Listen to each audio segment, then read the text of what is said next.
everybody. This is Dave. I'm Dave with Grumpy Dave's Customs.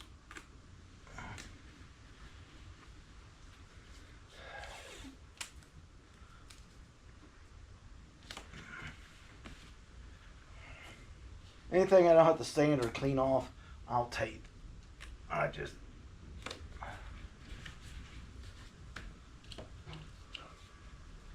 show you how it's done.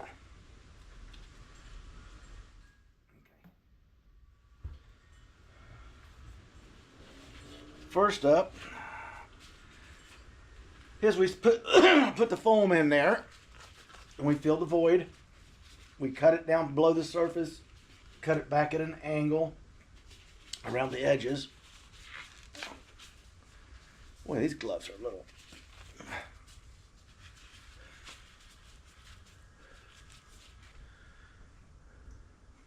I don't know what size these are, but they're a little bit snug. Here's my secret. Permatex all-purpose spray adhesive. You spray this stuff down and put a carpet on it, both surfaces, and slap it together. You better have it where you want it because it won't let go, which is perfect for this. Can't spray it near the car. Okay. I need to get the car covered up.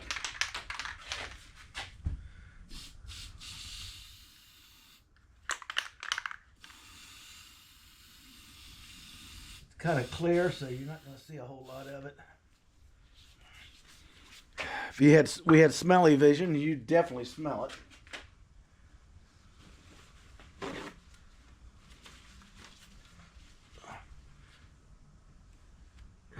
It's already trying to get sticky to the paper towel. I just don't want the extra on there. And what we'll do is we will figure out what I did with that board. Okay. Some Bondo. Get all the magic ingredients out.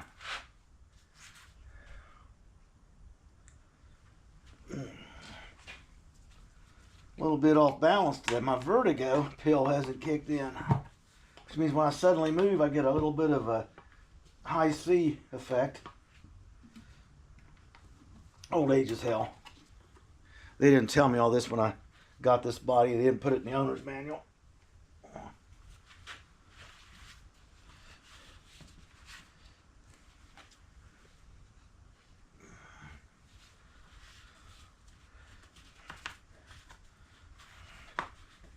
That should be enough right there, considering we're going to be adding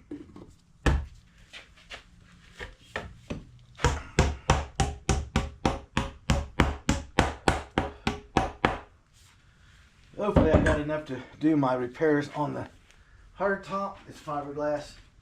Needs a little love in a couple spots.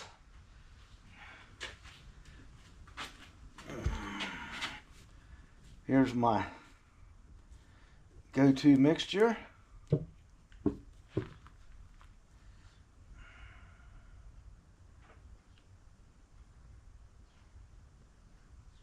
Come on.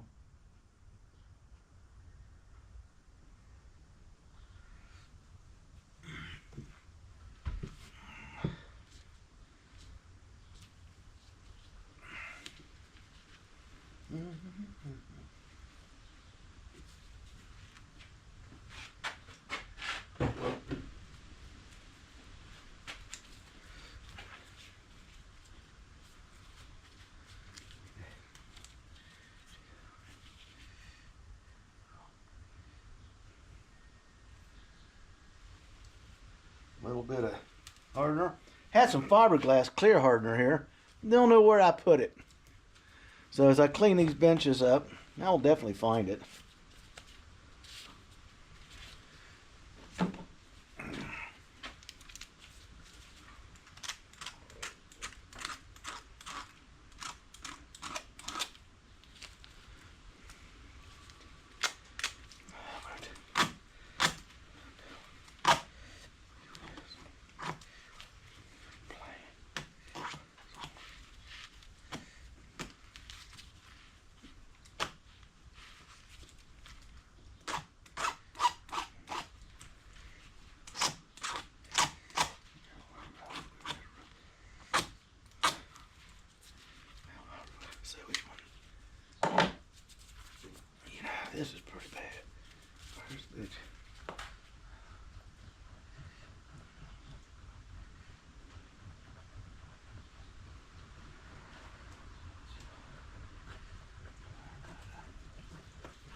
Here we go.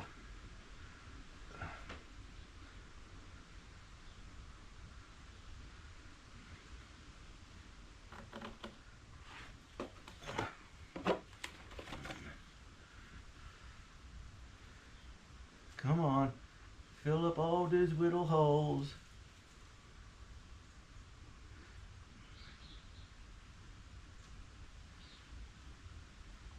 Now that adhesive we sprayed in there is very sticky, and it'll grab a hold of this as it's trying to cure. Mixed up a little bit extra. I wasn't sure how much to use.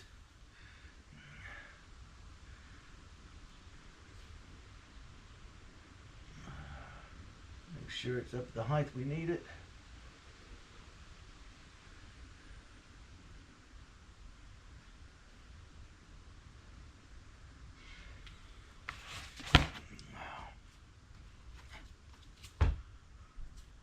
We wait for it to set up a little bit. We'll peel the tape and let it sit. Do the angle of this. There's nothing I can do with this little bit I got left, unless I come in here and do this.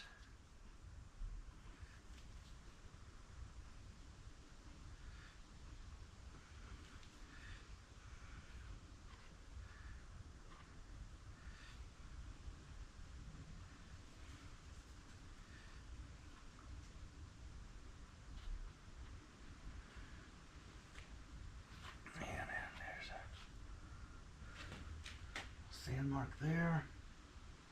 That looks good.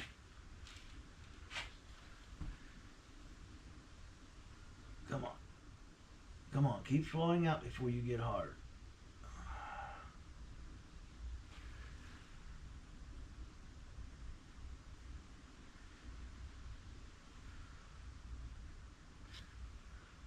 That's it. We'll just bring it down level and it'll get a final.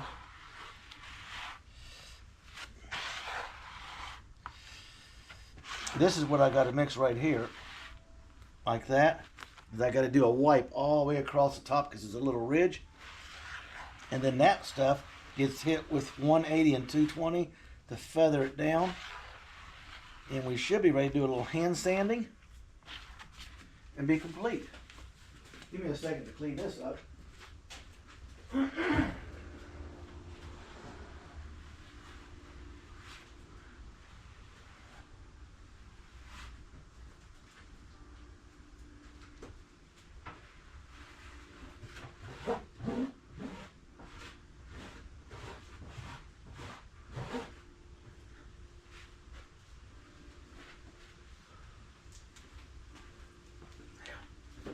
That right there. Let's get this wiped off. Keeps puckering down, keeps drawing it down in there to that adhesive. What I want it to do. We'll lightly sand this flat, wipe it across again, and it'll be ready to go when this is ready to go. Was the theory behind this move today.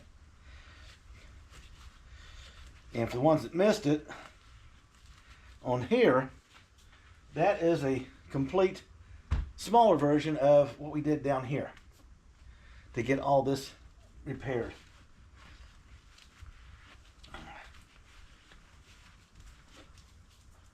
Okay, put this over here. Note to myself is to get this MG covered up with the work that's going to be going on.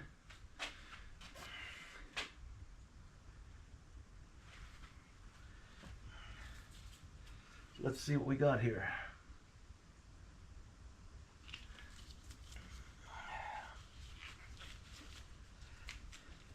I think it's about ready.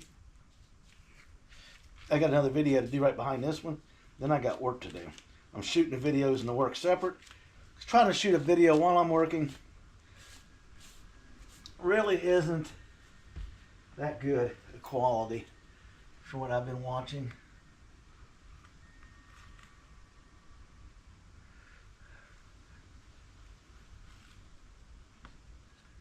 Okay, I got one.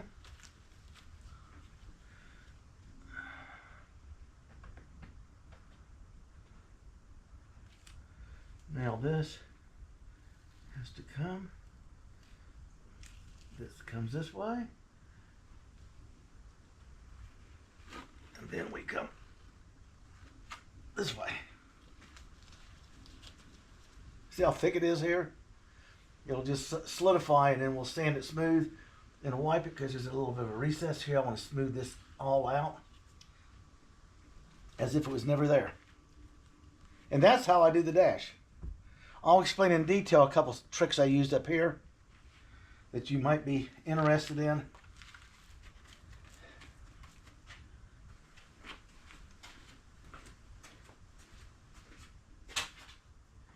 And we're going to be moving into other projects here. As soon as this dashboard is done and painted and the car's covered up with the sheets again, I'll lay this very carefully after it's painted on the luggage rack so it's safe. I'll have to bring the other one out of the over there. It's got the cowl, everything on. I just cut the cowl and everything out of that car, the plasma cutter. And get it out here and start taking it apart because I need nuts, bolts, fittings, pieces, and all the gauges out of that one go in this one except for this. And this is a speedometer. I want to put a GPS speedometer in there so I don't have to worry about trying to link it together with the computer. And then I got to figure out what 4 switches in here is the toggle switch. These are the turn signal indicators. I got to get this taped off. I got to get this in here taped off the razor blade because I'm going to be re-blacking this face on this one because it won't come out. I don't want to damage the dashboard getting it out. So if you look real close here, people, dust.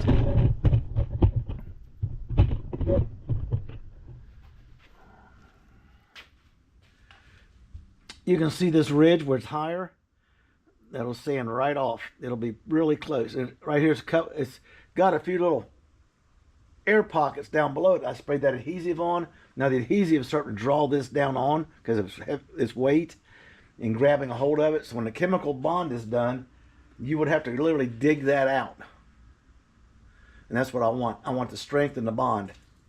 To the urethane padding underneath there, this made it extremely sticky. When I touched it, it started trying to grab a hold of me, and it will. You can tell it's not wet. It tries to grab you. That's when I poured that. Got a little sloppy here and there. I got stuff to clean up. There's a lot of little hand sanding to do after I get done with the air sander. But that is basically the build at this point.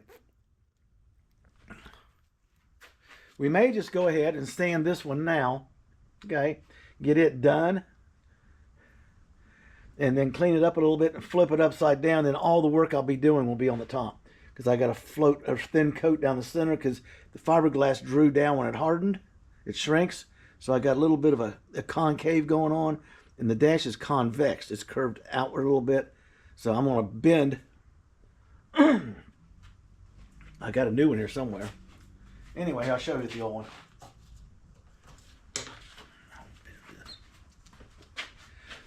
I will flex this like this to match the curve and run right across all the way down from here, all the way down to get that hump.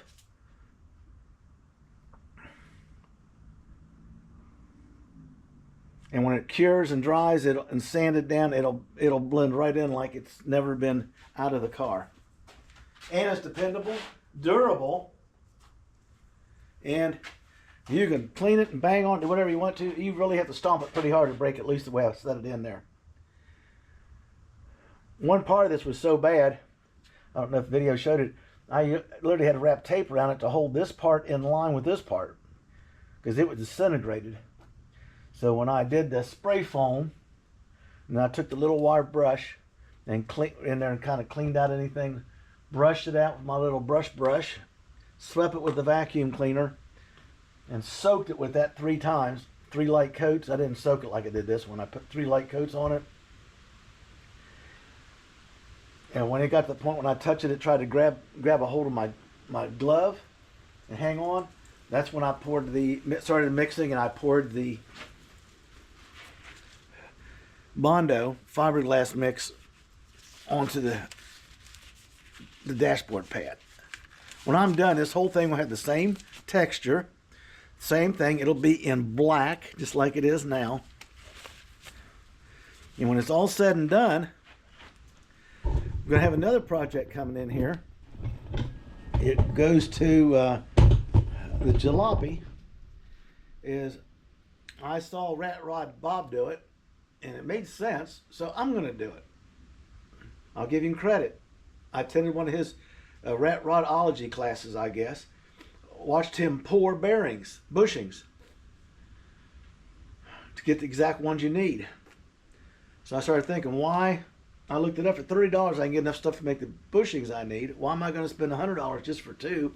And I still got to buy all the ones for the rear. And then I got to figure out how high they are and whether I can find something that high or cut it to fit, because that body's going to be manipulated back there, because the back of the car and the front of the car and the floor is a 3-inch height difference, 3.5 inches to be exact. So when I lay them together, there's going to be a shelf here instead of back under the seat. So there's all kinds of stuff in the works, and we're going to do a transparent discussion on the cuts, because I have people tell me you're too technical. You got to get down to the basic stuff that us old guys can work with and the new kids can understand. And I said, well, the new kids can't understand because they can't drive a 4-speed. That's an anti-theft device for most of them. So, all joking aside, we're going to switch over to the transparent video on the 40 jalopy. Like, subscribe. Oh, hopefully I don't mess up my camera. Get your build on, and have a blessed day.